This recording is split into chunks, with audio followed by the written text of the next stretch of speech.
பேச்சாளர், ஊடகவியலாளர், நாகப்பட்டினம் தொகுதியின் எம்எல்ஏ திரு ஆலு ஷானவாஸ் அவர்கள். அவரை நிகழ்ச்சிக்கு அன்போடு வரவேற்பது உங்கள் திருமதுராள். வணக்கம் சார். வணக்கம் சார். நீங்க உதயசூரியன் சின்னத்துல நிக்காம பானை சின்னத்துல நின்று அமோக வெற்றி பெற்று சிறப்பா பணியாற்றி வரீங்க. பிபிடி சேனல் சார்பாக உங்களுக்கு நல்வாழ்த்துக்களை தெரிவித்துக் கொள்கிறோம். நன்றி. உங்க சேனலுக்கு என்னுடைய வாழ்த்துகள். மிக்க நன்றி சார். வருகின்ற ஜனவரி 26ஆம் தேதி எழுச்சி தமிழர் திருமாவளவன் அவருடைய தலைமையில் இந்திய குடியரசு தினத்தன்று மாநாடு நடைபெற உள்ளது திருச்சியில். அந்த மாநாட்டுடைய நோக்கம் என்ன? பாஜக ஆட்சிக்கு வந்த நாள்ல இருந்து கடந்த 10 ஆண்டு காலமா இந்தியால ஜனநாயக விழுமியங்களுக்கு மிகப்பெரிய ஆபத்து வந்திருக்குது. நாட்டை வளர்ச்சியை நோக்கி அழைத்து செல்வதற்கு பதிலாக, நாட்டினுடைய கட்டமைப்பை மேம்படுத்துவதற்கு பதிலாக, இங்கே இருக்கக்கூடிய எளிய மக்களினுடைய வாழ்க்கையில ஒரு மறுமலர்ச்சியை ஏற்படுத்துவதற்கு பதிலாக முழுக்க முழுக்க மதத்தின் அடிப்படையில், மதவெறியின் அடிப்படையில் ஒரு அரசியலை கட்டமைக்கிற வேலையை பிஜேபி பண்ணிட்டு இருக்காங்க. மோடி அதனுடைய முகமாக முன்னிறுத்துறாங்க. இன்னைக்கு நீதி பரிபாலன அமைப்புகளுடைய நிலையை நம்ம பார்க்கிறோம். அதுபோல ஒன்றிய அரசினுடைய துறைகளாக விளங்கக்கூடிய தன்னாட்சி பெற்ற அமைப்புகள்னு சொல்லக்கூடிய எல்லா அமைப்புகளையும் பிஜேபி சீர்குலைத்துட்டு வருது. இன்னைக்கு தேர்தல் ஆணையரை நியமிக்கிறதுல கூட பிஜேபி எடுக்கிற முடிவு தான், அதுல ஒரு சுப்ரீம் கோர்ட் நீதிபதிக்கு கூட இடமில்லை அப்படிங்கிறத சட்டமாக்கி மிக வெளிப்படையா அவங்க நினைத்ததையெல்லாம் செய்கிறார்கள். அதுபோல அமலாக்கத்துறை, மைய புலனாய்வுத்துறை, வருமான வரித்துறை, ஊடகங்கள், நீதித்துறை அனைத்தையும் தன்வசப்படுத்தி விட்டு தங்களுடைய அரசியல் எதிரிகளை பழிவாங்குவதற்கு மட்டுமே இவற்றையெல்லாம் பயன்படுத்துகிற ஒரு நிலையை நோக்கி பிஜேபி போயிடுச்சு. இது ரொம்ப ஆபத்தான ஒரு போக்கு. அப்ப இந்த இடத்துல புரட்சியாளர் அம்பேத்கர் எழுதிய அரசியலமைப்பு சட்டத்தை பாதுகாக்கணும். அந்த சட்டம் சொல்லக்கூடிய சம வாய்ப்பு, சம உரிமை, அந்த இலக்கை நோக்கி மீண்டும் இந்தியாவை வழிநடத்தணும். அதற்கான தேவை எழுந்திருக்கு. அப்போ இன்னைக்கு இந்தியா கூட்டணி இந்தியா முழுவதும் வடிவம் பெற்றாலும் தமிழ்நாட்டில் தான் அது மிகப்பெரிய வெற்றியை பெற்றிருக்குது. 2019 தேர்தலே அந்த அணி வெற்றி பெற்றிருக்குது. இப்போதான் இந்திய அளவில் இந்த அணி உருவாயிருக்கு. இங்க ஏற்கனவே உருவாகி வெற்றி பெற்று அடுத்தது ஒரு சட்டமன்ற தேர்தலையும் சந்தித்து, அடுத்தது ஒரு உள்ளாட்சி தேர்தலையும் சந்தித்து, அடுத்தது ஒரு ஈரோடு இடைத்தேர்தலையும் சந்தித்து தொடர் வெற்றிகளை குவித்து இப்ப நாடாளுமன்ற தேர்தலுக்கும் இப்போது பாத்தீங்கன்னா இந்தியாலேயே தொகுதி உடன்பாடு செய்வதற்கு பேச்சுவார்த்தை குழு அமைக்கப்பட்டிருக்குதுன்னா இந்தியாலேயே இந்த தேர்தலுக்காக தமிழ்நாட்டில் மட்டும்தான், அது திமுக கூட்டணியில தான் அமைக்கப்பட்டிருக்கு. அந்த அளவுக்கு இந்த கூட்டணி ஒரு அடுத்த பாய்ச்சல்ல போயிட்டு இருக்கும்போது, விடுதலை சிறுத்தைகளை பொறுத்தளவில் எங்களுக்கு தேர்தல் அரசியலில் நாங்கள் காலெடுத்து வைத்து, அடியெடுத்து வைத்து 25 ஆண்டுகள் ஆகிறது. வெள்ளி விழா. தேர்தல் அரசியல் பயணத்தில் எங்களுக்கு இது வெள்ளி விழா. எங்கள் தலைவருக்கு மணி விழா. 60 வயதை கடந்து அவர் இப்போது மணிவிழா நாயகராக இருக்கிறார். அவருக்கு மணி விழா. அதுக்கப்புறம் இந்த வெல்லும் ஜனநாயக மாநாடு என்பது இன்றைக்கு இந்திய அளவில் கவனம் பெறக்கூடிய ஒன்றா இருக்குது. குறிப்பாக காங்கிரஸ் தலைவராக கார்கே அவர்கள் பங்கேற்ற பிறகு அவர் பங்கேற்கிற முதல் கூட்டணி கட்சியினுடைய ஒரு மாநாடு. அதுபோல இந்தியா கூட்டணியினுடைய மாநாடாகவும் இந்திய அளவில் நடக்கிற முதல் மாநாடா இதுதான் இருக்கு. இதுவரைக்கும் எங்கேயும் நடக்கல. அப்புறம் கூட்டணி கட்சி தலைவர்கள் பங்கேற்கிற மாநாடாகவும், கார்கி அவர்கள் பங்கேற்கிற மாநாடாகவும், நம்முடைய தமிழ்நாட்டினுடைய முதலமைச்சர் பங்கேற்கிற மாநாடாகவும், விடுதலை சிறுத்தைகளின் வெள்ளி விழா மாநாடாகவும், தலைவருடைய மணி விழா நிறைவு மாநாடாகவும் பல முக்கியத்துவம் பெற்ற ஒரு மாநாடாக இது இருக்கிறதுனால எல்லாவற்றையும் சேர்த்து மிகப்பெரிய கோலாகலமாக திருச்சியில மாநாடு 26ஆம் தேதி, அதுவும் குடியரசு நாளில், அம்பேத்கர் தினம்னு சொல்லுவாங்க. ஆமா, அந்த புரட்சியாளர் அம்பேத்கர் நாளில் அந்த நிகழ்வு நடப்பது என்பது அது ரொம்ப இயல்பா அது அமைஞ்சிருச்சு. எங்களுக்கு தற்செயலாக நடந்தாலும் அது எங்களுடைய இயல்புக்கு ஏற்றவாறு அமைந்து விட்டது. அதுல ரொம்ப மகிழ்ச்சியா இருக்கும். மாநாடு ஏற்பாடுகள் மிக பிரமாண்ட அளவில் நடக்குது. எங்களுடைய மொத்த ஆற்றலையும் இறக்கி அந்த மாநாட்டில் கவனத்தை குவித்திருக்கிறோம். எங்கள் தலைவரும் ரொம்ப ஆர்வமாக எங்களை வேலை செய்வதற்கு உற்சாகப்படுத்தி கொண்டிருக்கிறார். பெரிய அளவில் ஒரு செய்தியை ஒட்டுமொத்த இந்தியாவுக்கும் சொல்லக்கூடிய மாநாடாக இந்த மாநாடு இருக்கும். 22ஆம் தேதி, ஜனவரி 22ஆம் தேதி அயோத்தியை நோக்கி பாஜக நாட்டு மக்களின் கவனத்தை திருப்புவதற்கு முயற்சித்துக் கொண்டிருக்கிறது. அது ஒரு மதவெறி அரசியலுக்காக. ஆனால் ஜனவரி 26 ஒட்டுமொத்த இந்தியாவின் பார்வையையும் தமிழ்நாட்டை நோக்கி, திருச்சியை நோக்கி நாங்கள் திருப்ப போகிறோம். அது ஜனநாயகத்தை காப்பாற்றுவதற்காக. இப்போ நீங்க சொன்னீங்க இல்லையா ராமர் கோயில் பத்தி, ஜனவரி 22ஆம் தேதி ராமர் கோயில் திறப்பு விழா. அது பாத்தீங்கன்னா பிரதமர் மோடியோட பக்தி உணர்வையும் இந்திய நாட்டிற்கு பெருமையும் சேர்க்குதுன்னு சொல்றாங்க. சில பேர் சனாதனத்துடைய வெளிப்பாடுன்னு சொல்றாங்க. சோ இதுல எது உண்மை?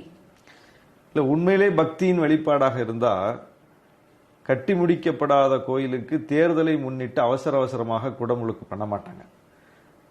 தமிழ்நாட்டில் மட்டும் இந்த ஆட்சி அமைந்த பிறகு, திமுக ஆட்சி அமைந்த பிறகு, இந்து அறநிலையத்துறை அமைச்சராக அண்ணன் சேகர்பாபு அவர்களுடைய முன்னெடுப்பில் 1000 கோயில்களுக்கு மேல திருப்பணிகள் நடந்துகிட்டு இருக்கு.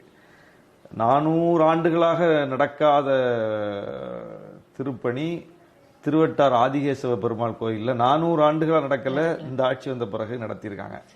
தமிழ்நாட்டில் பார்க்கிறோம், கள்ளழகர் ஆற்றில் இறங்குகிற நிகழ்வு என்பதும், திருவண்ணாமலை கார்த்திகை தீப நிகழ்வு என்பதும், திருச்செந்தூர்ல நடக்கிற அந்த சூரசம்ஹார நிகழ்வு என்பதும், தமிழ்நாடு முழுவதும் எக்கச்சக்கமான கோயில்கள் இதெல்லாம் குடமுழுக்கு நடக்கிறது, கோயில் திருவிழாக்கள் நடக்கிறது, வெகு மக்கள் அதுல பங்கேற்கிறது, இதெல்லாம் காலங்காலமா பார்த்துட்டு தான் இருக்கோம். இந்தியா முழுவதும் இதெல்லாம் நடந்துட்டு தானே இருக்கு. எந்த குடமுழுக்காவது வரக்கூடிய தேர்தலை முன்னிட்டு அப்படின்னு எங்கேயாவது பார்த்திருக்கோமா? இப்படி ஒரு செய்தி கேள்விப்பட்டிருக்கோமா? அப்ப கோயில் திருவிழாக்கும் தேர்தலுக்கு ஏதாவது தொடர்பு இருக்கா? கோயில் திருவிழா அது வழக்கம் போல எப்படி நடக்குமோ அப்படி நடக்கும். அதுல நம்பிக்கை உள்ள மக்கள் போய் பங்கேற்பாங்க, சமயங்களை கடந்து கூட பங்கேற்பாங்க. இப்ப நான் நாகப்பட்டினம் சட்டமன்ற உறுப்பினராக இருக்கேன். அங்க நாகூர் தர்கா இருக்கு, சிக்கல் சிங்காரவேலர் கோயில் இருக்குது, வேளாங்கண்ணி திருத்தலம் இருக்குது.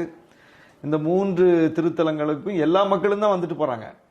தேர்தலை ஒட்டி யாரும் வர்றதில்லை, தேர்தலுக்காக போறதில்லை, தேர்தலை ஒட்டி அங்க குடமுழுக்கு நடத்துறது இல்ல, தேர்தலை ஒட்டி அங்க திருவிழா நடத்துறது இல்ல. அங்க இயல்பாக திருவிழாக்கள் நடக்கும், இயல்பாக அங்க மக்கள் போவாங்க வருவாங்க. இதுதான் இந்தியா முழுவதும் நம்ம பார்த்துக்கிட்டு இருக்க காட்சி. அதுபோல அயோத்தியில ராமர் கோயில் இருக்கா? இருக்கு. ஏற்கனவே பல ராமர் கோயில்கள் அயோத்தியில இருக்கு. இந்தியா முழுவதும் கூட இருக்கா? இருக்கு. அப்ப ராமருக்கு இந்தியாவில் கோயில் இல்லை என்பதெல்லாம் பிரச்சனை. ராமருக்கு கோயில் இருக்குது, குடமுழுக்கு நடக்குது, திருப்பணிகள் நடக்குது, அதெல்லாம் இயல்பா நடந்துகிட்டு இருக்குது. அதுக்கும் தேர்தலுக்கு எந்த தொடர்பும் இல்லை. அது அதன் பாட்டில் நடந்துகிட்டு இருக்கு. அதுக்கு போறவங்க போறாங்க, வரவங்க வர்றாங்க. இப்படி இருக்கக்கூடிய தனிப்பட்ட நம்பிக்கையை அரசியல் களத்துக்கு எடுத்துட்டு ஒரு 400 ஆண்டு காலத்திற்கு மேலாக அங்க இருந்த ஒரு வரலாற்று சின்னமான பாபர் மசூதியை இடிச்சிட்டு அந்த இடத்துலதான் ராமர் பிறந்தாருன்னு சொல்லி வம்பு செய்து அதை நிரூபிக்கவும் முடியாம நீதிமன்றத்தில் போய் அவங்க அதை நிரூபிக்கவும் முடியல. அந்த இடத்தில் தான் ராமர் பிறந்தார், அவங்க எந்த சான்றையும் காட்டல. அதுபோல அந்த இடத்துல கோயில் இருந்தது, அதை இடித்து விட்டு தான் மசூதி கட்டப்பட்டதுன்னு எந்த சான்றையும் வைக்கல. தீர்ப்புல எங்கேயுமே இது மசூதியை இடித்து விட்டு கோயிலை இடித்து விட்டு கட்டப்பட்ட மசூதி, அதனால அது இடிக்கப்பட்டது சரிதான் தீர்ப்பு சொல்லல. இப்படியெல்லாம் இருக்கு. நம்ம அப்ப இப்படி இருக்கும்போது அந்த இடத்தில் போய் இன்னைக்கு ராமர் கோயிலை கட்டி அதன் மீது ஒட்டுமொத்த நாட்டு மக்களின் கவனத்தையும் குவிக்கக்கூடிய அளவுக்கு இன்னைக்கு ஒரு அட்மாஸ்பியரை கிரியேட் பண்ணி முழு அரசு இயந்திரத்தையும் அதுல கொண்டு இறக்கி விட்டு ஏதோ அரசுனுடைய பணியே முழுக்க முழுக்க கோயில் பணி தான் என்பது போல வேற வேலையே எங்களுக்கு கிடையாது, இதுதான் எங்களுடைய வேலை என்கிற அளவுக்கு இன்னைக்கு முடுக்கி விடப்பட்டிருக்குதுல. இதெல்லாம் அரசியலமைப்பு சட்டத்துக்கு எதிரானது. எல்லா மக்களையும் சமமாக பார்க்க சொல்லுது அரசியலமைப்பு சட்டம். எல்லா குடிமக்களும் ஒரே மக்கள் தான் சொல்லுது அரசியலமைப்பு சட்டம். எல்லோருக்கும் ஒரு ஓட்டு தான் சொல்லுது அரசியலமைப்பு சட்டம். இந்துக்கு 2 ஓட்டு பெரும்பான்மை, முஸ்லீம் சிறுபான்மை அதனால 1 ஓட்டு, கிறிஸ்தவர்கள் அதை விட சிறுபான்மை அதனால அரை ஓட்டு அப்படின்னு சொல்லல. இந்துவா இருந்தாலும், முஸ்லீமா இருந்தாலும், கிறிஸ்தவரா இருந்தாலும், கடவுள் மறுப்பாரா இருந்தாலும், யாரா இருந்தாலும், புத்திஸ்டா இருந்தாலும், யாராக இருந்தாலும், சீக்கியரா இருந்தாலும், எல்லோரும் இந்திய குடிமக்கள் தான். எல்லோருக்கும் 1 ஓட்டு தான். சட்டத்தின் அடிப்படையில் எல்லோரும் சமம் தான். அவங்க நம்பிக்கை எதுவாகவும் இருக்கலாம், நம்பிக்கை இல்லாமலும் இருக்கலாம். ஆனா எல்லோரும் ஒன்று என்பதை அரசியலமைப்பு சட்டம் உறுதிப்படுத்தி இருக்கும் போது எல்லோரும் ஒன்றுதான் என்கிற அளவுக்கு இன்னைக்கு அரசினுடைய செயல்பாடு இருக்கா? இல்ல. அப்ப இதை கேள்வி எழுப்ப வேண்டிய ஒரு தேவை இருக்கு. இதை யார் கேள்வி எழுப்புறது? எப்போதுமே தென்னாட்டில் இருந்துதான், குறிப்பாக தமிழ்நாட்டில் இருந்துதான் புரட்சி கருத்துக்கள் முகிழ்க்கும். இந்தியாவையே அது வழிநடத்தும். பல விஷயங்களை நம்ம பார்த்துட்டோம். சமூக நீதி அடிப்படையிலையும் சரி, மொழி உரிமையிலையும் சரி, மாநில சுயாட்சியிலையும் சரி, எல்லாவற்றிலும் முற்போக்கான திட்டங்கள்லையும் சரி, நம்ம 50 ஆண்டுகளுக்கு முன்னால் போட்ட திட்டங்கள், 30 ஆண்டுகளுக்கு முன்னால் போட்ட திட்டங்கள், அதையெல்லாம் இன்னைக்கு மற்ற மாநிலங்கள் பின்பற்றதையும் நம்ம பின்னாடி அவங்க நிக்கிறதையும் நம்ம பார்க்கிறோம். அதனால எப்போதுமே வழிகாட்டக்கூடிய தமிழ்நாடு இன்றைக்கு இந்த பிஜேபியினுடைய மதவெறி அரசியலை எதிர்த்து ஒரு ஜனநாயக அரசியலை முன்னிறுத்தக்கூடிய அம்சத்திலையும் வழிகாட்டும் இடத்திற்கு வந்திருக்கிறோம். எல்லோருக்கும் முன்னால் நாம் இங்கே தொகுதி பங்கீடு குழுவை அமைத்திருக்கிறோம், மாநாடை நடத்துகிறோம். ஒட்டுமொத்த இந்தியா கூட்டணிக்குமே இது ஒரு மெசேஜ். ஜனவரி 26ஆம் தேதி நீங்க திருச்சி மாநாட்டுக்கு வச்சிருக்கிற தலைப்பு வெல்லும் ஜனநாயகம். 22ஆம் தேதி நடைபெற இருக்கும் ராமர் கோயில் திறப்புக்கு அனைவரும் பேசிக்கொள்வது சனாதனம். சோ சனாதனம் வெல்லுமா இல்ல ஜனநாயகம் வெல்லும் நினைக்கிறீங்களா? ஜனநாயகம் தான் வெல்லும். அரசியலமைப்பு சட்டம் ஜனநாயகத்தின் அடிப்படையிலானதா சனாதனத்தின் அடிப்படையிலானதா? ஜனநாயகத்தின் அடிப்படையிலானதான் இந்திய அரசியலமைப்பு சட்டம். புரட்சியாளர் அம்பேத்கர் சனாதனவாதியா ஜனநாயகவாதியா? ஜனநாயகவாதி. அப்போ புரட்சியாளர் அம்பேத்கர் மட்டுமல்ல, இந்தியாவை வடிவமைத்த தலைவர்கள் எல்லோரும் ஜனநாயகவாதிகள். அவருடைய கனவே ஒரு ஜனநாயக இந்தியா தான். எனவே இப்ப காந்தி ராமராஜ்யம் அமைக்கணும்னு சொன்னாரு, அவர் தன்னை சனாதனியாக வெளிப்படுத்திக்கிட்டார். அப்படிப்பட்டவர் கூட எல்லோரும் இணைந்த இந்தியாவை தான் முன்னிறுத்தினார். முஸ்லிம்களை விலக்கி வைத்துவிட்டு கிறிஸ்தவர்களை விலக்கி வைத்துவிட்டு ஒரு இந்தியான்னு அவர் சொல்லல. மற்ற நம்பிக்கைகளுக்கு மதிப்பளிக்காமல் இந்த மேலாதிக்க சக்திகளினுடைய நம்பிக்கை மட்டுமே தூக்கி பிடிக்கணும்னு அவர் சொல்லல. எல்லோரையும் உள்ளடக்கிய ஒரு இந்தியாவை தான் அவரும் ஒரு சனாதனியாக வெளிப்பட்டவரே எல்லோரையும் உள்ளடக்கிய இந்தியான்னு தான் கனவு கண்டாரை தவிர, இவர்கள் முன்னிறுத்துகிற இந்த ராமராஜ்யம் என்பது அது ஒரு RSS உடைய கனவு அது. எனவே ஜனநாயக இந்தியா அதுதான் வெல்லும். அது ஜனநாயக இந்தியாவாக இருக்கிறதுனால தான் இன்னும் இந்தியாவாகவே இருக்கு. ஏன்னா இங்கே ஒரு மொழி மட்டுமே பேசப்படல, ஒரு இனம் மட்டுமே இல்ல, ஒரு மதம் மட்டுமே இல்ல, ஒரு சமூகம் மட்டுமே இல்ல, பல்வேறு சமூக குழுக்கள், பல்வேறு மதங்களை பின்பற்றக்கூடியவர்கள், பல்வேறு மொழி பேசக்கூடிய மக்கள், பல்வேறு தேசிய இன மக்கள் எல்லாரும் சேர்ந்து இந்தியா என்கிற ஒரு நாட்டாக ஒருங்கிணைந்து ஒரு நாட்டு பற்றுள்ளவர்களாக குடிமக்களாக ஒருங்கிணைந்து இருக்கிறோம்னா எதன் அடிப்படையில் இருக்கிறோம்? ஜனநாயகத்தின் அடிப்படையில். ஜனநாயகம் தான் அதை காப்பாற்றுது. ஜனநாயகம்னா என்ன? உன் மொழிக்கு என்ன உரிமை அது என் மொழிக்கும் உண்டு என்கிற உணர்வு எல்லா மொழி பேசக்கூடிய மக்களுக்கும் இருக்கும் போதுதான் இந்தியா இந்தியாவா இருக்கும். உன் மதத்துக்கு இருக்கக்கூடிய உரிமை என் மதத்துக்கும் உண்டு அப்படிங்கிற உணர்வு எல்லா மத மக்களுக்கும் இருக்கும் போதுதான் இந்தியா இந்தியாவா இருக்கும். உன் இனத்திற்கு உள்ள உரிமை என் இனத்திற்கும் உண்டு அப்படின்னு எல்லா இன மக்களுக்கும் இடையிலே ஒரு உணர்வு இருந்தா மட்டும்தான் இந்தியா இந்தியாவா இருக்கும். இதுல நான் வஞ்சிக்கப்படுகிறேன் ஒரு மொழி கூட்டம் நினைத்தாலோ, நான் வஞ்சிக்கப்படுகிறேன் ஒரு மத கூட்டம் நினைத்தாலோ, நான் வஞ்சிக்கப்படுகிறேன் ஒரு சமூகம் நினைத்தாலோ, நான் வஞ்சிக்கப்படுகிறேன் ஒரு மாநிலம் நினைத்தாலோ, அது இந்தியா என்கிற அந்த இறையாண்மைக்கு சிக்கலா போயிடும், அதுக்கு எதிரான மாறிடும். அப்ப அந்த உணர்வு வராமல் அவர்களுக்கான உரிமையை வழங்குவதில் தான் இந்தியாங்கிற அந்த அமைப்பை பாதுகாக்கப்படும்.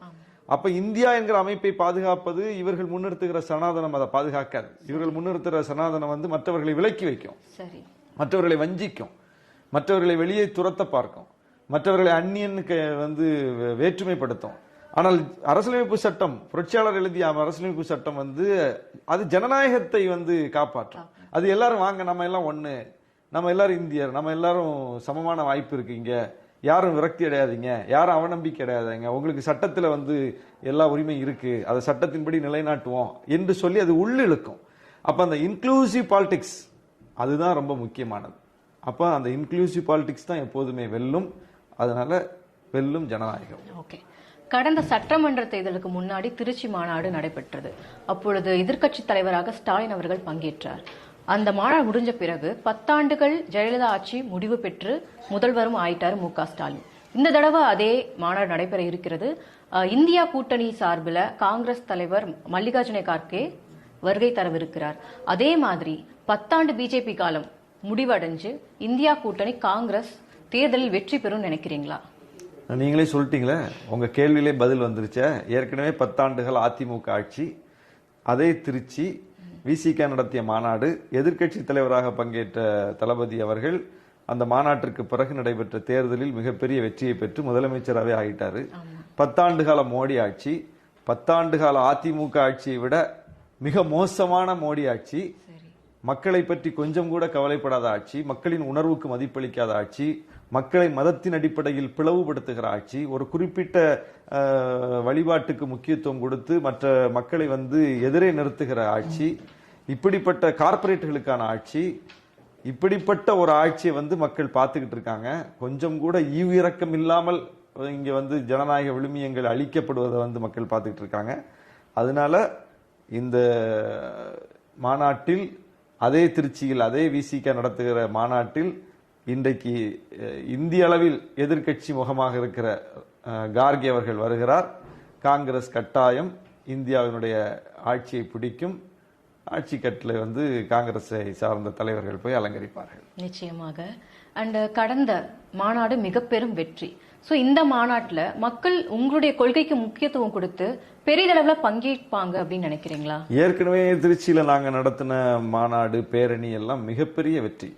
திருச்சி குலுங்கியது, திருச்சி திணறியதுன்னு சொல்லுவோம் இல்லையா, அது எல்லாம் சும்மா ரைமிங்காக சொல்லப்படுகிறது கிடையாது. உண்மையிலேயே திருச்சி திணறியது, உண்மையிலேயே திருச்சி குலுங்கியது. அந்த அளவுக்கு மக்கள் வெள்ளம், எங்களாலே கட்டுப்படுத்த முடியாத அளவுக்கு மக்கள் வெள்ளம், அந்த அளவுக்கு கூட்டம். அதெல்லாம் ஒரு அறிவிப்புல வந்த கூட்டம். சரி, இத்தனாம் தேதி திருச்சியில பேரணி, எல்லாரும் வாங்கன்னு தலைவர் ஒரு அறிவிப்பு கொடுப்பாரு. தண்ணி இயல்பா எல்லா இடமும் வேலை நடக்கும், வண்டியை பிடிச்சி எல்லாம் வந்துருவாங்க. இதுதான் இவ்வளவு நாள் எங்களுடைய ஸ்டைல், எங்களுடைய அந்த ஒர்க்கிங் பேட்டர்ன். ஆனா இந்த முறை அப்படி இல்லை. தலைவர் மாநாட்டை அறிவித்து அதற்காக பல இடங்களுக்கும் மாவட்டங்களுக்கும் நேரடியாக அவரே பயணித்து இந்த மாநாட்டிற்கான முன்னேற்பாட்டு கூட்டங்களையே பல இடங்களில் நடத்திட்டார். மண்டல வாரியா நடத்திட்டார். கிட்டத்தட்ட தமிழ்நாட்டில் உள்ள அனைத்து மாவட்டங்களை சார்ந்த நிர்வாகிகளும் அந்தந்த மண்டல கூட்டங்களில் பங்கேற்று வழிகாட்டுதல்களை பெற்றிருக்கிறார்கள். அதுக்கப்புறம் இணையவழி கூட்டங்களை நடத்திட்டு இருக்காரு. நேற்று கூட இந்த மாநாட்டு தொடர்பாக ஒரு இணையவழி கூட்டத்தை தலைவர் நடத்தினார். முக்கிய நிர்வாகிகள், முன்னணி நிர்வாகிகள் எல்லாம் வச்சு. இனி மாவட்ட வாரியாவும் இந்த இடைப்பட்ட காலத்தில் நடத்த போறார் இணையவழி கூட்டம். இப்படி இந்த அளவுக்கு முன்னேற்பாடுகளோட தயாரிப்போட நடக்கிற ஒரு மாநாடு அங்க திருச்சியில மிகப்பெரிய அளவுக்கு பல ஏக்கர் பரப்பளவுல அந்த இடத்துல ஒரு மாதத்துக்கு மேலாக பணி நடந்துகிட்டு இருக்கு. மாநாட்டுக்கான ஏற்பாட்டு பணிகள், மேடை அமைப்பு, முகப்பு, நுழைவாயில், அது இதுன்னு சொல்லி மிக பிரம்மாண்டமான ஏற்பாடு. இது வரைக்கும் விடுதலை சிறுத்தைகள் வரலாற்றில் இப்படி ஒரு மாநாடு ஏற்பாடு நடந்ததில்லை என்கிற அளவுக்கு ஒரு மாநாடு ஏற்பாடு. எல்லா வகையிலையும் இவ்வளவு நாள் நாங்கள் நடத்திய மாநாடை விட ரொம்ப மெனக்கிட்டு, ரொம்ப கவனம் எடுத்து, ரொம்ப முனைப்போடு செய்கிறோம். அதனால ஏற்கனவே நாங்கள் ஒரு அறிவிப்பு வெளியிட்டதுக்கே அவ்வளவு கூட்டம்னா, இவ்வளவு நாங்கள் களமிறங்கி வேலை செய்யக்கூடிய இந்த மாநாடு என்பது லட்சோப லட்சம் பேர் பங்கேற்கக்கூடிய ஒரு மாபெரும் மாநாடாக அமைப்பது. கடந்த மாநாடு வெற்றி பெற்றதுக்கு என்ன காரணம், இந்த மாநாடு வெற்றி பெறுவதற்கு என்ன காரணமா இருக்கும்னு நினைக்கிறீங்க? ரெண்டும் ஒரே காரணம் தான். ரெண்டும் ஜனநாயக திருவிழா, ரெண்டும் ஜனநாயகத்தை காப்பாற்றுவதற்கான மாநாடு. ரெண்டு மாநாட்டினுடைய நோக்கமும் இந்த நாட்டில் மதவெறி வீழணும், மனித நேயம் வெல்லணும் அப்படிங்கிறது தான். சமத்துவம் வெல்லணும், சமூக நீதி வெல்லணும் அப்படிங்கிறது தான். எனவே எங்களுடைய கொள்கைக்காக தான் நாங்கள் மாநாடு நடத்துறோமே தவிர, தேர்தலில் இந்த தேர்தலை ஒட்டி இப்போ ஒரு மாநாடு நடத்தி நம்ம வெயிட்டை காட்டினா போன முறை 2 சீட் கிடைச்சிது, இந்த முறை ஒரு 4 சீட் கிடைக்கும், 3 சீட் கிடைக்கும் அப்படிங்கிற அந்த குறுகிய கணக்கு போட்டு மாநாடு நடத்துவதல்ல. எங்க மாநாடை பார்த்தாலே தெரியும், நாங்கள் தேர்தல் மாநாடு நடத்துறது கிடையாது. மாநாட்டுக்கு ஒவ்வொரு மாநாட்டுக்கும் ஒவ்வொரு பொருள் இருக்கும். இந்த மாநாட்டுக்கு வெல்லும் ஜனநாயக மாநாடுன்னு வச்சிருக்கோம். விடுதலை சிறுத்தைகளின் 10வது மாநாடு அப்படி நாங்க வைக்கல. 8வது மாநாடு, 15வது மாநாடு, மாநில மாநாடு, மாவட்ட மாநாடு அப்படி நடத்துறது இல்ல. ஒரு கருப்பொருளை வைத்து மாநாடு நடத்துறோம். அதனால எந்த மாநாட்டுக்குமே எங்களுடைய நோக்கம் தான் முக்கியமானது, கொள்கை தான் முக்கியமானது. எனவே இந்த மாநாட்டுக்கும் கொள்கை தான் முக்கியமானது. அந்த மாநாடும் கொள்கைக்காக வென்றது போல் இந்த மாநாடும் கொள்கைக்காக வெல்லும். அண்ட் உங்களுடைய கட்சி பார்த்தீங்க அப்படின்னா அம்பேத்கருடைய கொள்கையில நிறைய பின்பற்றிட்டு இருக்கிறீங்க. ஜெகன்மோகன் ரெட்டி அவர்கள் இன்னைக்கு அம்பேத்கருடைய மிகப்பெரிய சிலையை திறந்து வைக்கிறாரு. ஆனா தமிழ்நாட்டில் ஒரு பிரம்மாண்டமான சிலை அம்பேத்கருக்கு இல்லை. நீங்களோ உங்க கட்சி தலைவரோ தமிழக அரசிடம் அதை பத்தி ஏதாவது வலியுறுத்தி இருக்கீங்களா வைக்கணும்னு? இல்ல, தெலுங்கானால மிக பிரம்மாண்டமான அம்பேத்கர் சிலை திறக்கப்பட்டிருக்கிறது. இப்ப ஆந்திரால திறக்கப்படுது. அம்பேத்கர் சிலை திறப்பு என்பது ஒரு சடங்காக முடிந்துவிடக்கூடாது. அம்பேத்கரின் கொள்கைகள் அரசியல் தளத்தில் வெளிப்பட வேண்டும், அது ரொம்ப முக்கியமானது. அதனால்தான் நாங்க இங்க அம்பேத்கர் கொள்கையை முன்னிறுத்தி மக்களை அணி திரட்டுறோம். ஒவ்வொருவரையும் அம்பேத்கரிஸ்டுகளாக மாத்தி கொண்டிருக்கிறோம். வெறும் அடையாளங்களோடு அம்பேத்கர் சுருங்கிவிடக்கூடாது, அதனால எந்த பயனும் கிடையாது.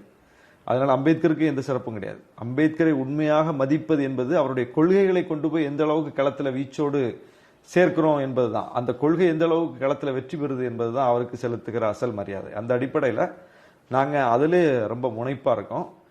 தமிழ்நாடு அரசு இந்த 2.5 ஆண்டு காலத்தில் பல இடங்களில் அம்பேத்கர் சிலைகளை நிறுவி இருக்கிறது. குறிப்பாக கொங்கு மண்டலத்தில் முதல் முறையாக அம்பேத்கர் சிலை நிறுவப்பட்டிருக்கிறது.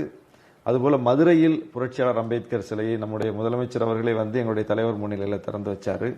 இங்கே அம்பேத்கர் மணிமண்டபத்தில் முழு உருவச்சிலை அதையும் நம்முடைய முதலமைச்சர்கள் வந்து எங்கள் தலைவர் முன்னிலையில் திறந்து வச்சாரு. இப்படி இந்த ஆட்சி வந்த இந்த 2.5 ஆண்டு காலத்தில் பல இடங்களில் புரட்சியாளர் அம்பேத்கர் அவர்களுக்கான திருவுருவச் சிலைகள் திறக்கப்பட்டிருக்கிறது. அதேபோல அயோத்திதாசர் அவர்களுக்கு மணிமண்டபம் திறக்கப்பட்டிருக்கிறது. இரட்டைமலை சீனிவாசன் அவர்களுக்கு மணிமண்டபம், அதற்கான முன்னேற்பாடை பார்க்கிறோம். நம்முடைய இளைய பெருமாள் அவர்களுக்கு மணிமண்டபம் கட்டும் பணி நடக்குது. இதெல்லாம் விடுதலை சிறுத்தைகள் வந்த பிறகு இங்கே வந்து இந்த அடையாள ரீதியாக நமக்கு நம்முடைய தலைவர்களுக்கு செய்யப்பட வேண்டிய அந்த மரியாதை, அந்த அடையாளங்களை வந்து நாம முன்னிறுத்தணும் அப்படின்னு சொல்லி அதற்கான ஏற்பாடு நடக்குது. தெலுங்கானாவை போல் ஆந்திராவை போல் அந்த பிரம்மாண்டமான ஒரு அடையாளமும் தமிழ்நாட்டில் இருப்பதற்கான முயற்சியை நம்ம எடுப்போம். இப்போ நீங்க புரட்சியாளர் அம்பேத்கர் அவருடைய கருத்தை மக்கள் கிட்ட பரப்பணும், மக்கள் தெரிஞ்சுக்கணும்னு சொல்றீங்க. எப்படி தெரிஞ்சுப்பாங்க? அதுக்காக நீங்க என்ன முயற்சிகள் செய்றீங்க?